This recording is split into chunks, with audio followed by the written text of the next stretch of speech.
Quando si parla di Jayaman, il pubblico vede subito l'attore affascinante, il volto delle serie televisive di successo, come Daydreamer, Viola come il mare, Sandokan, l'icona internazionale che fa impazzire milioni di fan, ma dietro quell'immagine perfetta si nasconde una storia fatta di disciplina, sacrifici, scelte coraggiose e momenti di solitudine che pochi conoscono davvero. Jayaman nasce in Turchia e cresce in un ambiente molto rigoroso.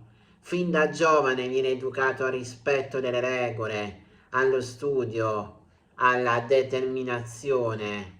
Non è il classico ragazzo che sogna subito lo spettacolo. Il suo primo grande obiettivo è costruirsi una carriera solida. Per questo si iscrive alla facoltà di giurisprudenza. Deve dimostrare grande impegno e intelligenza. Si laurea con ottimi risultati, ma dentro di sé sente quella che non è la sua vera strada. La recitazione, infatti, lo affascina sempre di più.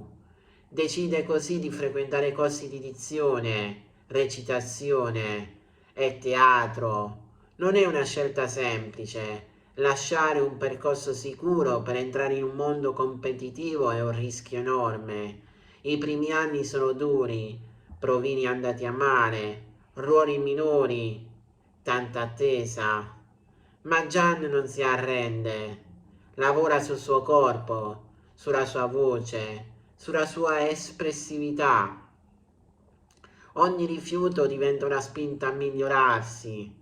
Il successo arriva con le serie turche che lo trasformano rapidamente in una star.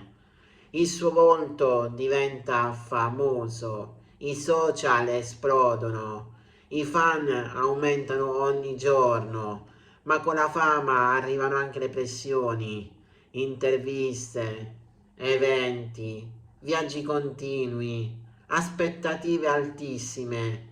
In alcune vecchie interviste Gian ha raccontato quanto sia difficile vivere sempre sotto osservazione. La fama ti dà tanto, ma ti toglie anche qualcosa. Uno dei retroscena più interessanti riguarda il suo rapporto con la privacy. Gian è sempre stato molto riservato. Parla volentieri del suo lavoro, dei progetti futuri, della sua crescita professionale, ma evita di entrare nei dettagli della sua vita personale. Non tutto deve diventare pubblico, ha detto in passato. Questo atteggiamento ha alimentato curiosità, mistero e ovviamente tanto gossip. Molti non sanno che Jayaman è una persona molto disciplinata. Si allena costantemente, cura la sua alimentazione e dedica molto tempo allo studio dei personaggi che interpreta. Non si accontenta mai del risultato minimo. Vuole sempre migliorare. Dietro il fisico scolpito non c'è solo estetica, ma anche tanta dedizione. Un altro lato poco conosciuto è quello più riflessivo.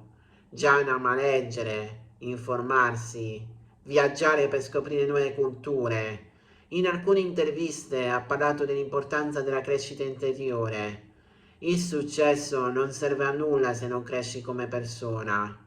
Nonostante l'immagine da uomo sicuro, Gian ha ammesso di aver vissuto momenti di dubbio. La fama può confondere, può far perdere il contatto con la realtà. Viaggi continui, ritmi frenetici, lontananza dagli affetti. Non è tutto glamour come sembra. Dietro le luci dei riflettori spesso c'è silenzio. Negli ultimi anni Gian ha scelto di ampliare la sua carriera fuori dalla Turchia. Ha affrontato nuove sfide, nuovi mercati, nuove lingue. Non è semplice reinventarsi, ma questa scelta dimostra ancora una volta la sua ambizione e il suo desiderio di evolversi. Il gossip ovviamente non è mai mancato. Ogni apparizione, ogni foto, ogni silenzio viene analizzato.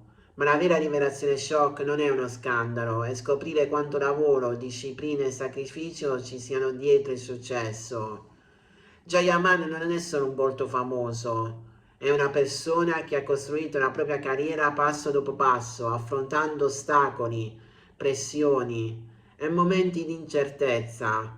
La morale di questa storia è chiara. Il successo non nasce per caso. Dietro ogni star ci sono anni di sacrifici invisibili. La mia riflessione personale è questa. Spesso guardiamo i personaggi famosi come se fossero irraggiungibili, ma in realtà sono persone che hanno avuto il coraggio di inseguire i propri sogni, anche quando la strada era difficile. Perché la vera liberazione shock non è un segreto nascosto, è capire che dietro ogni icona c'è un essere umano che lotta, cresce e non smette mai di mettersi in gioco.